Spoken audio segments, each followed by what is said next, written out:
At the beginning of this part, we see Andreas and Diane fighting. Diane uses a shield to block Andreas's attack. Andreas thinks, "What is this? I can't believe she blocked it." Diane says, "To think you had such an incredible trick up your sleeve. Is that also because of your special characteristics as a dual core?" Andreas says, "That's right." He thinks, "Technically, it's thanks to my vessel trait."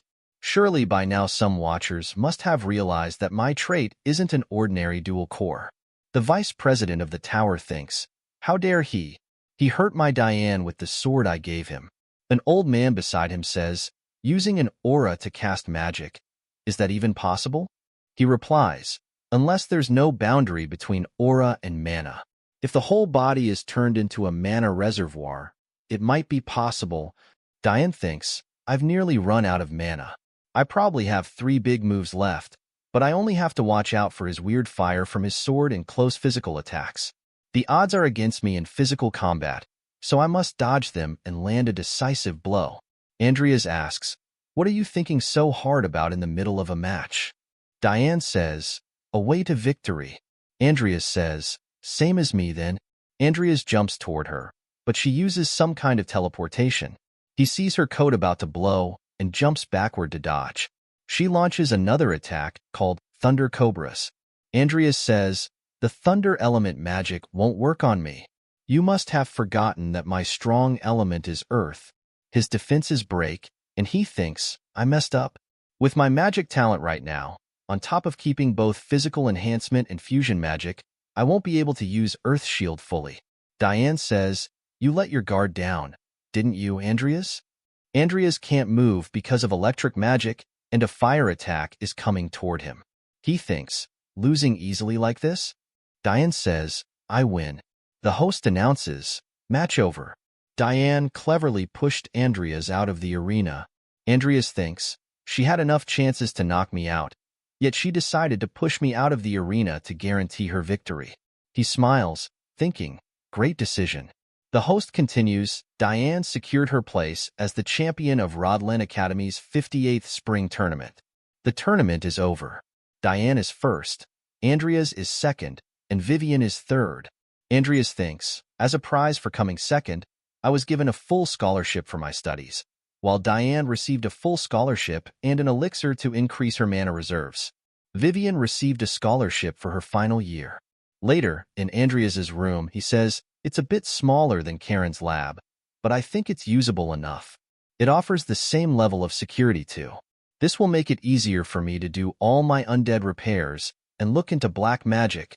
He thinks, "Thanks to the prize I won, I was able to save money to buy a lab. I have a lot of work to do, like finding a sword skill and defensive skills infused with black magic, so I needed it. My total wealth right now is 9 billion wills. Even after deducting the house purchase and other expenses, the potion settlement still left me with plenty of money to spend.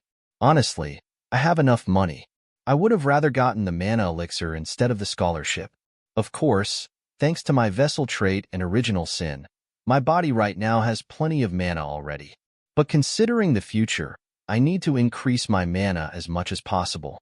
He continues, "However, thanks to that incident, my mana has increased a lot, so I should be fine, I guess." The Codex Apocalypse, Chapter 0, The Purest Original Sin, has detected the benevolent greed. Codex Apocalypse, Chapter 2, Benevolent Greed, submitted to the host of the Purest Original Sin. Vivian is with Andreas. The original sin absorbs the crown. The system announces, Codex Apocalypse, Chapter 0, The Purest Original Sin is temporarily taking possession of the benevolent greed. Andreas is surprised and asks, "What's happening?" The system replies, Codex Apocalypse, Chapter 0, The Purest Original Sin, is now linked to the benevolent greed, enhancing basic abilities. It generates an additional skill, 126 hours and 43 minutes until linking is complete. Codex Apocalypse, Chapter 0, The Purest Original Sin, mana recovery increased by 222%.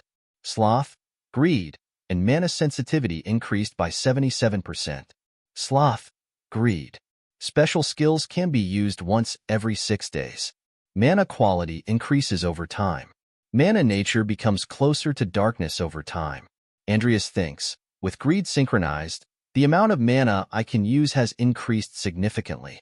The first time I summoned Nickel, I used about 25% of my total mana. Now, it's 1%. No, it feels like less. Plus, considering Nickel is no longer just a regular skeleton, if I summon a regular skeleton, I could probably summon 100 at once, couldn't I? With this, I could summon a large army, use my magic and sword fusion moves, and even use my trump card, Original Sin. With specs like these, I probably shouldn't have to worry about any upcoming scenarios. The only thing that bothers me is that my intervention changed the timeline and triggered an exchange meeting that was not part of the game due to Karen's death. Well, the most important thing is not the fact that it's changed, but rather the question of how and by whom. Even if the scenario changes, it's me who has a lot of the information. If it's me, I can bring this game to a successful end. Luis says, is Senior taking this class as well? Andrea says, you're such a habitual slacker, but when it comes to potion class, you always show up. She says, it's because the professors want geniuses like me to attend. Oh, right. Are you free after class? Andreas asks, why? She replies, I'm working on a new potion, and I could use your help. Andreas thinks, must be about her treatment potion. Andreas asks, what kind? She tells him, the other day I mixed the mucus from a pollock frog's tongue with fairy pollen, then added some yttrium solution and slime's core. And guess what happened? Luis says, the solution canceled out all of its specific properties. It dissolved itself and disappeared. Andreas thinks, no way, I haven't told her anything. And yet she found the clue to her treatment on her own?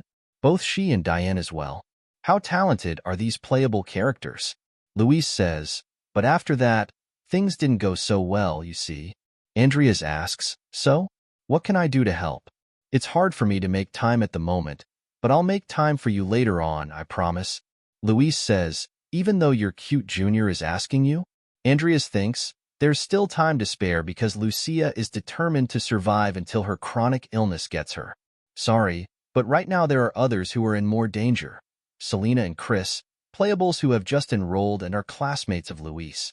A first scenario that begins during the midterm exam period. I have to somehow make these two stronger before then. It's the first scenario in the game, so it's not as challenging, but if they don't grow up fast enough, they might die there. He continues, fortunately, Lucia won't be involved in that scenario thanks to her work on her treatment. Diane has already grown way beyond my expectations, and Luis will probably be fine since he'll get somewhat stronger on his own if left alone. Honestly, I'd like to skip those two right away, but I can't do that. Because the teacher enters the class. The teacher says, good day, everyone. I'll be in charge of the potion mixing and manufacturing class. I am Kyler Schutzman. Nice to meet you. Andreas sees him and thinks, he's the boss of the first scenario.